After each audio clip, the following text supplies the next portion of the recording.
So, good morning po. Today's video, magluluto ako ng Pansit Mickey. Yung popular noodle soup sa amin sa Pilipinas, Abra. Sobrang lamig, guys.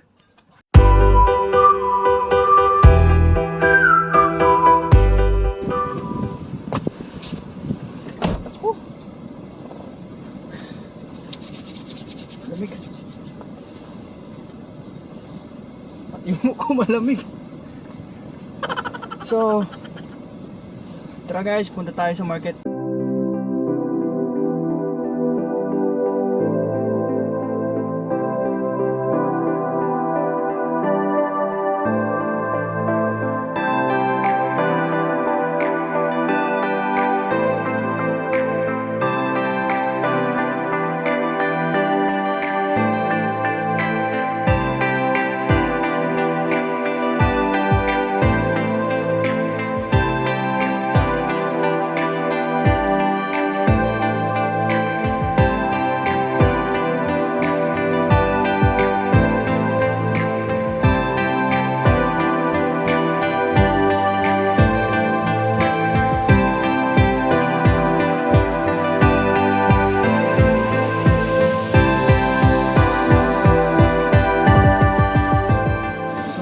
Tayo ngayon sa palengke.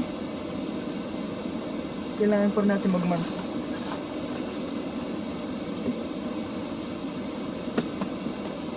Nakit pa ako. May hover ako eh. Huh?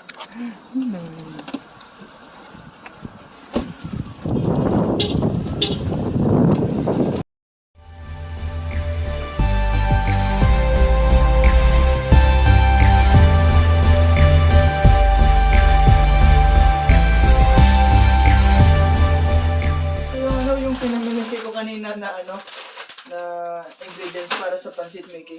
So, meron na tayong ito ng chicharon. What are you making? I'm making a Pansit Mickey. By the way guys, my videographer is my daughter.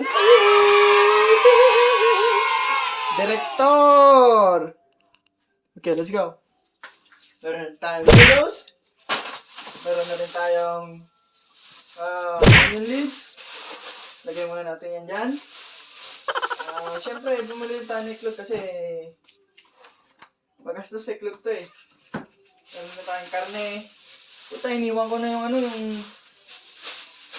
yung belly dun, man. Kasi ang mahal kung kinano. $5 per pound. $16 naman na. So, umpisa na natin ng paghiwa at saka pagluto. Let's go! Okay, so, umpisa na natin magluto. Siyempre, mantika muna. Oh, kunti lang. Huwag masyadong mamantika. Kunti lang natin.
po, ano?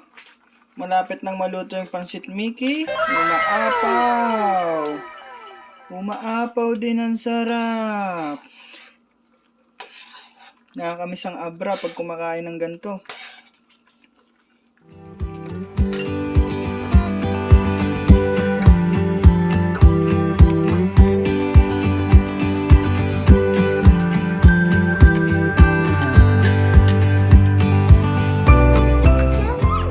So, ito na. Tapos na yung pansit Mickey namin. Kain na. Siyempre, hindi mawawala yung sili. Hindi. Ang nagpapasarap.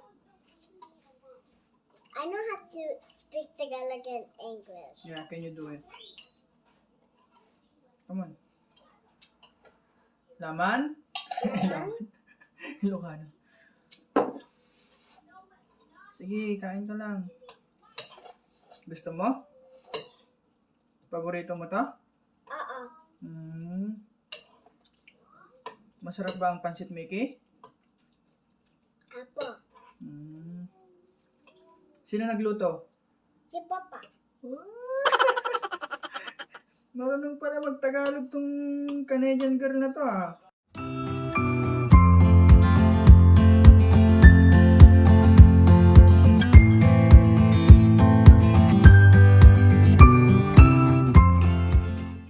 Itong pansit na to, itong noodle soup na to, ito yung popular sa amin. Kahit saan ka magpunta sa Abra, merong ganito, may pansit. May pansitan. The best, kahit tanghaling tapat. Pupunta pa kami ng bayan para dumayo, para lang makakain ng pansit. Kahit tanghaling tapat yan. At sobrang init.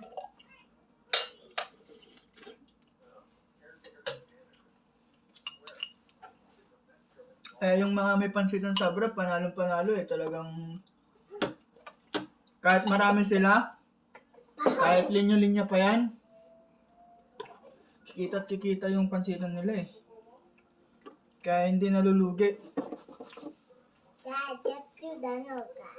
Siguro yung iba na lang, yung iba siguro ano eh, nagsawa lang sila na mag-business ng pansitan kaya tumitigil. Pero I don't think na may nalulugi ng pansit doon kasi kahit hilera doon. Lalo na sa food court. Halos yung isang ganun. Isang pag ganun na ano, aisle. Puno ng pansitan yun. So guys, tapos na kami kumain. Busog na naman. Salamat sa Go to your shoulder. Salamat sa panonood. Huwag niyo kalimutan mag-like at saka subscribe sa amin. Lalo na dito. Salamat. Bye.